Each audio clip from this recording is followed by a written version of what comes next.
और बेगूसराय से आपको बड़ी खबर बता दी, जहां स्वर्ण व्यवसायी से लूटपाट की घटना को अंजाम दिया गया। हथियार के बल पर लूटपाट की घटना को अंजाम दिया गया है। नकदी और सोने की लूट की गई। NH 31 के समीप की ये पूरी घटना बताई जा रही है। बता दें कि कुल मिलाकर 6 की संख्या में अपराधी वहां पर पहुंचे थे और लूट की घटना को अंजाम दिया। फिलहाल पुलिस इस पूरे मामले की जांच में जुट गई है।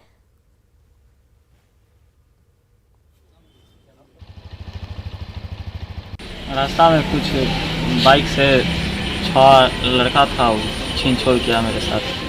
क्या चीज़ से छीन छोड़ किया था? हथियार? बाइक से था, हथियार दिखा के छीन छोड़ किया हमसे। कहाँ से आ रहे थे? हम अपने दुकान से आ रहे थे, धगोली चौक से। धगोली चौक पे दुकान है मेरा, वहाँ से आ रहे थे, घर जा रहे थे। और देखिए, बिहार के डिप्टी सीएम और स्वास्थ्य मंत्री तेजस्वी यादव ने देर रात पीएमसीएच का औचक निरीक्षण किया है। पीएमसीएच पहुंचे तेजस्वी वहां की अव्यवस्था देखकर भड़क गए और डॉक्टरों की क्लास लगा दी। तेजस्वी यादव के सामने मरीज और उसके परिजनों ने कई तरह की समस्याएं रखी। तेजस्वी यादव ने सभी समस्याओं का जल्द ही निवारण करने का आश्वासन भी दिया। आप लोग के इंचार्ज कौन है? आप बताइए ना।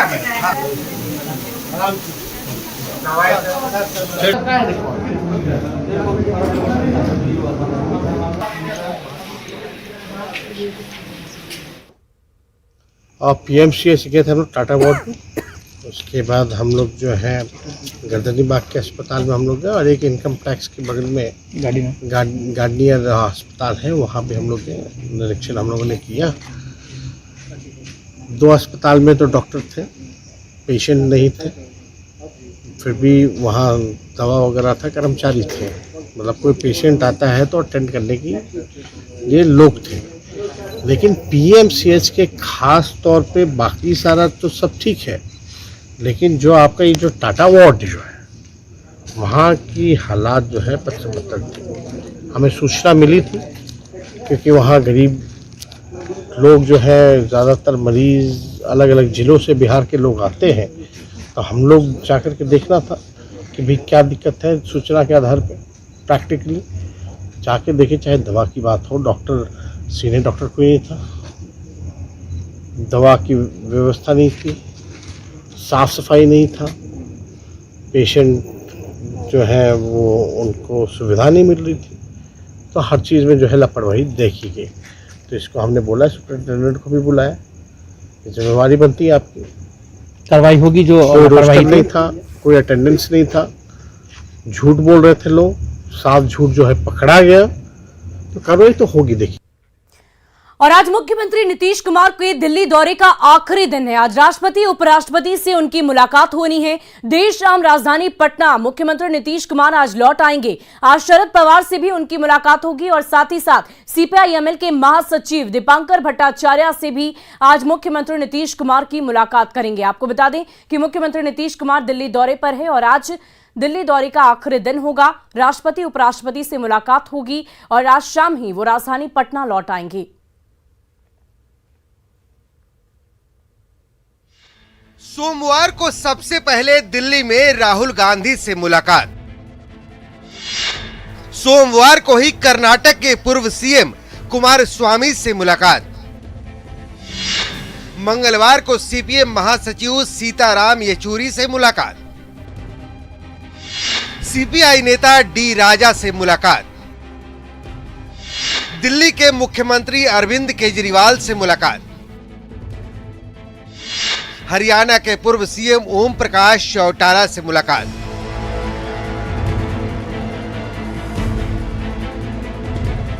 बिहार में बीजेपी से नाता तोड़ने के बाद नीतीश अब दिल्ली मिशन पर हैं। ताबड़तोड़ मुलाकातें कर रहे हैं।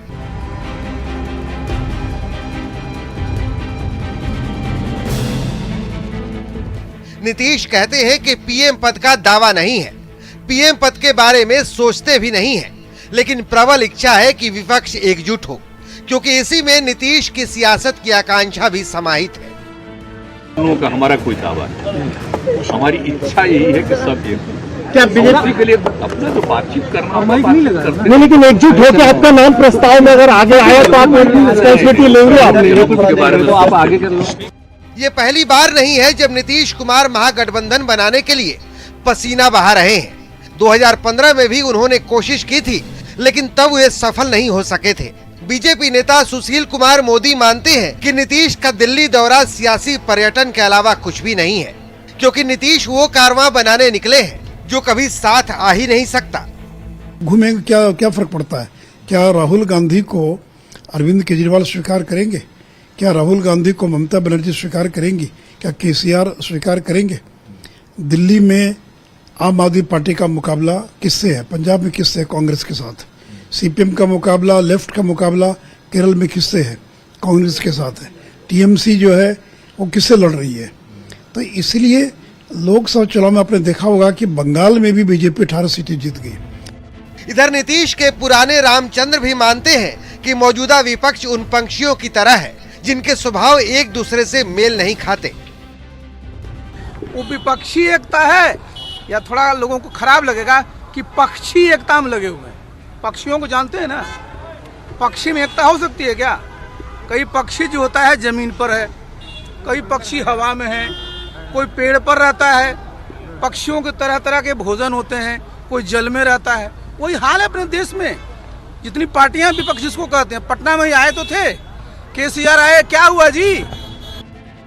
ऐसे में सवाल उठना लाजमी है कि क्या वाकई नीतीश विपक्ष को एकजुट कर पाएंगे। सवाल ये भी है कि नीतीश पीएम पद के दावेदार नहीं है तो दिल्ली के दंगल में दम दिखा क्यों रहे हैं। दिल्ली से अमितेश सिंह के साथ पटना से शैलेंद्र कुमार की रिपोर्ट।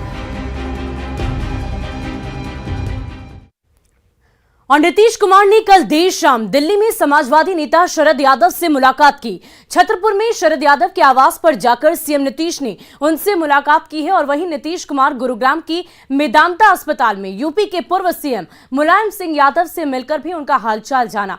इस दौरान समाजवादी पार्टी के अध्यक्ष और यूपी के पूर्व सीएम अखिलेश यादव भी मौजूद रहे। ये दो तस्वीरें आप देख पा रहे होंगे अपनी टीवी स्क्रीन पर। शरद यादव से मुख्यमंत्री नीतीश कुमार की मुलाकात उनके आवास पर हुई और साथ ही साथ मुलायम सिंह यादव से मेदांता अस्पताल में उनका स्वास्थ्य जानने के लिए मुख्यमंत्री नीतीश कुमार वहां पर पहुंचे।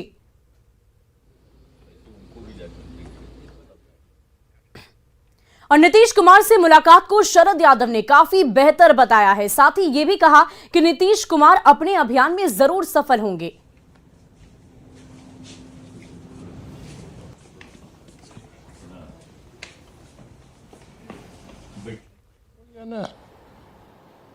देश भर में जो एक तरह से उनका प्रोजेक्शन हुआ है, तो सारी पार्टियां और सारे देश के लोगों में खुशी है। लोगों को लग रहा था कि कोई विकल्प नहीं है, तो अब लोगों को लगता है कि विकल्प है। और बाकी सब जिन लोगों से बात हुई है उनके बारे में मैंने पूछा। बाकी तो जो है वो इस अभियान पे वो निकले हैं और लगता है कि सफल होंगे। और 23 सितंबर को गृह मंत्री अमित शाह के कार्यक्रम को लेकर अररिया में बीजेपी जिला इकाई की बैठक आयोजित की गई। बैठक में बिहार बीजेपी अध्यक्ष डॉक्टर संजय जायसवाल भी शामिल हुए। संजय जायसवाल ने जनसंख्या नियंत्रण कानून लागू नहीं होने के कारण अररिया और किशनगंज की आबादी तेजी से बढ़ रही है। साथ ही नेपाल बॉर्डर के नो मेंस लैंड क्षेत्र में बाहरी लोगों के बसने को भी देश के लिए खतरनाक बताया है। पहले से ज्यादा है और जनसंख्या नियंत्रण नहीं होने की वजह से आप का जो यह इलाका है दुनिया में सबसे ज्यादा बच्चे पैदा कर रहा है। केवल आपके मुकाबले में एक इथियोपिया ही है जहां ज्यादा बच्चे पैदा किए जा रहे हैं, नहीं तो पूरे दुनिया में सबसे ज्यादा बच्चे किशनगंज अररिया में पैदा हो रहे हैं। तो ये जनसंख्या का इस तरह से विस्फोट होगा तो जाहिर बात है कि इलाके का विकास कमजोर होना ही है। और देखिए, राजधानी पटना में 3 दिनों तक जेडीयू कार्यकारिणी की बैठक चली, जिसमें संगठन के विस्तार और पार्टी को मजबूत करने को लेकर कई तरह की रणनीति बनाई गई। अब जेडीयू दफ्तर से एक लेटर निकला है जो बिहार के सभी जिला अध्यक्ष, नगर अध्यक्ष और जिला प्रभारियों को मिला है। और इस लेटर में कुछ ऐसा है जिससे कई सवाल उठने लगे हैं। देखिए हमारे संवाददाता आशीष रंजन की यह रिपोर्ट। ये लेटर जेडीयू दफ्तर से निकला है। जिसमें पार्टी के प्रदेश उपाध्यक्ष की तरफ से बिहार के सभी जिला अध्यक्ष, नगर अध्यक्ष और जिला प्रभारियों को निर्देश दिया गया है कि जेडीयू संसदीय बोर्ड के अध्यक्ष उपेंद्र कुशवाहा के किसी भी जिले में कार्यक्रम हो तो उस जिले के तमाम इकाई सक्रिय होकर भाग लें। सवाल ये है कि आखिर इस तरह के लेटर की जरूरत पड़ी क्यों और उपेंद्र कुशवाहा को लेकर आखिर कंफ्यूजन क्यों है। उपेंद्र कुशवाहा जी हमारे पार्टी के संसदीय बोर्ड के अध्यक्ष हैं। बहुत लोगों को नहीं जानकारी होती है, तो इसलिए जानकारी हो जाए कि हमारे वो सर्वमान्य नेता हैं। पार्टी उनको राष्ट्रीय संसदीय बोर्ड का अध्यक्ष बनाए हैं। ऐसे परिस्थिति में अगर किसी जिला में जाते हैं तो लोग उनके स्वागत में रहें। प्रदेश उपाध्यक्ष भले ही इसे जानकारी के लिए भेजा गया एक लेटर बता रहे हैं, लेकिन अंदर की खबर यह भी है कि उपेंद्र कुशवाहा को लेकर जेडीयू के कुशवाहा नेताओं की नाराजगी अब भी दूर नहीं हो पा रही है और मंत्रिमंडल विस्तार में उपेंद्र कुशवाहा के शामिल नहीं होने के बाद भी गुटबाजी खत्म नहीं हो पा रही है। वहीं इस लेटर पर उपेंद्र कुशवाहा भी सफाई देते नजर आए। उसमें कोई इधर उधर देखने की जरूरत नहीं, क्योंकि मेरी फिर से एक यात्रा, जिस तरह से हमने बिहार भर में पिछले साल यात्रा का कार्यक्रम चलाया था, तो उसी तरह से फिर से बिहार में एक बार निकलना है। तो इस दृष्टि से फिर से सभी जिला इकाई को कहा गया है कि इसमें सहयोग। खैर, जेडीयू दफ्तर से निकले इस लेटर से जेडीयू ने पार्टी के छोटे से लेकर बड़े नेताओं और कार्यकर्ताओं तक ये मैसेज देने की कोशिश तो की है कि जेडीयू का शीर्ष नेतृत्व उपेंद्र कुशवाहा को लेकर कोई भी गुटबाजी बर्दाश्त नहीं करेगा। लेकिन देखने वाली बात यह होगी कि इस लेटर का असर क्या होता है। आनंद अमृतराज, न्यूज़ 18 पटना। और नीतीश कुमार के दिल्ली दौरे पर सम्राट चौधरी के तंज का आरजेडी, जेडीयू और कांग्रेस ने एक साथ पलटवार किया है। बीजेपी के लोग छटपटाए हुए हैं और पेट में दर्द से व्याकुल हैं। नीतीश कुमार जी तो आशीर्वाद ले चुके लालू प्रसाद यादव जी से और अश्वमेध घोड़े पे बैठ के निकल पड़े हस्तिनापुर। अभी सारे विपक्षी दल एक हो जाएंगे और ये जो गुजराती दो ठग जो हस्तिनापुर में बैठे हुए हैं, हिंदुस्तानियों को 8 साल से लगातार ठग रहे हैं, अभी इनका पत्ता साफ हो जाएगा। जब 45 एमएलए की पार्टी और माननीय नीतीश कुमार जी के व्यक्तित्व से 4 महीने से देश के सियासत के केंद्र बिंदु हैं, तो भाजपा राजनीतिक रूप से बेचैन क्यों है? बेचैनी में तड़प रहे हैं, क्यों गए दिल्ली? नीतीश कुमार जी और कांग्रेस पार्टी की पहल से सारी विपक्षी पार्टियां एक होंगी और जनता भी इस बात को समझ रही है, जनता भी एकजुट हो रही है और देखिएगा 2024 का रिजल्ट एक नया भारत का निर्माण करेगी।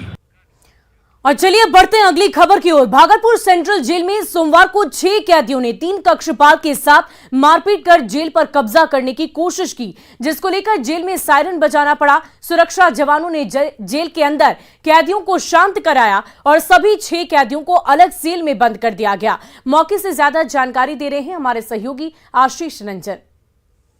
हम खड़े हैं अभी शहीद जुब्बा साहनी केंद्रीय कारा भागलपुर में के सामने। आप देख सकते हैं कि यही वह जेल है जहां सोमवार को जो है 6 कैदियों के द्वारा 3 कक्षपालों के साथ जमकर मारपीट की गई थी और जेल पर जो है कब्जा करने का प्रयास किया गया था, जिसको लेकर बरारी थाने में जो है मामला दर्ज कराया गया है यहाँ के अधीक्षक के द्वारा। और घटना जो क्रम जो है ये साफ था कि जो मोनू झा जो विचाराधीन कैदी है वो इनक्लोजर दीवार पर जो है कपड़ा सुखा रहा था और एक हाथ से खैनी लगा रहा था, जिसको लेकर विकास कुमार नामक जो कक्षपाल हैं उनके द्वारा विरोध किया गया और रोका गया और उससे पूछने की कोशिश की गई, जिसको लेकर जो है मोनू झा के द्वारा हंगामा किया जाने लगा और खुद से उसने ईंटा से सर पर मार लिया और दीवार में सर पटक कर हंगामा करने लगा।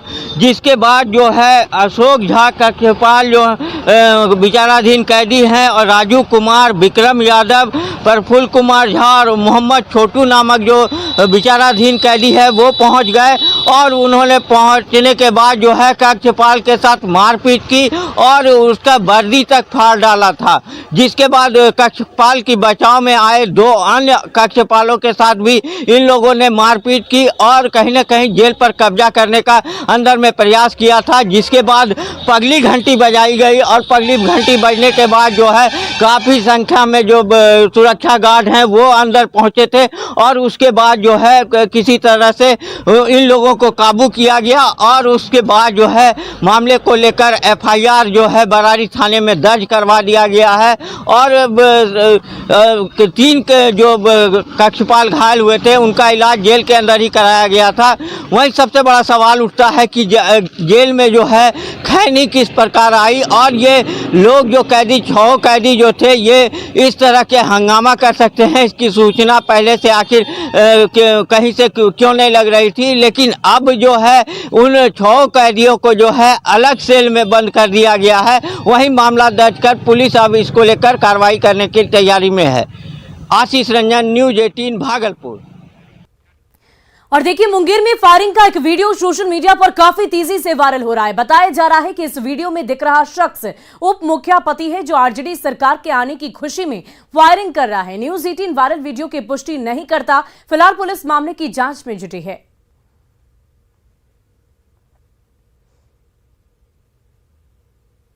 तो ये देखिए किस प्रकार से युवक फायरिंग करता हुआ नजर आ रहा है। हालांकि न्यूज 18 इस वायरल वीडियो की पुष्टि नहीं करता है। बताया ये जा रहा है इस पूरे वीडियो के बारे में कि आरजेडी की सरकार बनने के बाद से ये युवक इतना ज्यादा उत्साहित हो गया, खुश हो गया कि अपनी खुशी इसने गोली चलाकर व्यक्त की है। हाथों में राइफल है। ये वीडियो काफी तेजी से सोशल मीडिया पर वायरल हो रहा है। और राजधानी पटना पुलिस ने फेबिक्विक से लाखों का रकम ठगने वाले गिरोह का खुलासा किया है। पत्रकार थाना पुलिस ने 5 छात्रों को धर दबोचा। साइबर ठग फेबिक्विक को एटीएम लगा देते थे। जैसे ही पैसे निकालने के लिए लोग आते तो उनका एटीएम उसमें चिपक जाता और फिर ये मदद के नाम पर कार्ड निकाल लेते और ठगी की वारदात को अंजाम देते थे। साइबर ठग अपने पास स्वैप मशीन रखते थे और उसी की मदद से लोगों के पैसे उड़ा देते थे। पुलिस ने साइबर अपराधियों के पास से स्वैप मशीन भी बरामद कर ली है। अपना एक ये फेविक्विक टाइप का एक चिपचिपा पदार्थ वो लगा देते थे और जैसे ही कोई वहाँ पर अपना एटीएम कार्ड उसमें डालता था तो वो वहाँ पे वो फिर फंस जाता था, निकलता नहीं था। और ये वहाँ आसपास ही खड़े रहते थे। जो थोड़ा सा साधारण या बुजुर्ग या ऐसे टाइप के लोग रहते थे उनको ये कई बार जो है गुमराह भी करके जो है वो उनका पैसे ले लेते थे या उनके जो है कार्ड ले लेते थे या उनके जो है कुछ सीक्रेट जो उनके जो पासवर्ड वगैरह रहते थे या एटीएम जो पिन वगैरह रहता था वो ले लेते थे। उसके माध्यम से ये लगा। और साहिबगंज में नमामि गंगे परियोजना के तहत बिजली घाट में महागंगा आरती का आयोजन किया गया। वैदिक रीति रिवाज से गंगा पूजन किया गया। आरती के दौरान पूरा वातावरण भक्तिमय बना रहा। गंगा आरती में डीसी ने खुद आरती की, साथ ही पूजा अर्चना भी की और इस मौके पर कई अधिकारीगण मौजूद रहे। वहीं बड़ी संख्या में जिले के लोग भी गंगा आरती में शामिल हुए।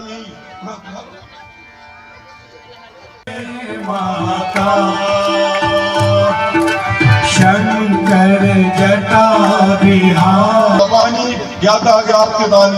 साधारण प्रदक्षिणा पदे पदे हार्दिकं समर्पयामि।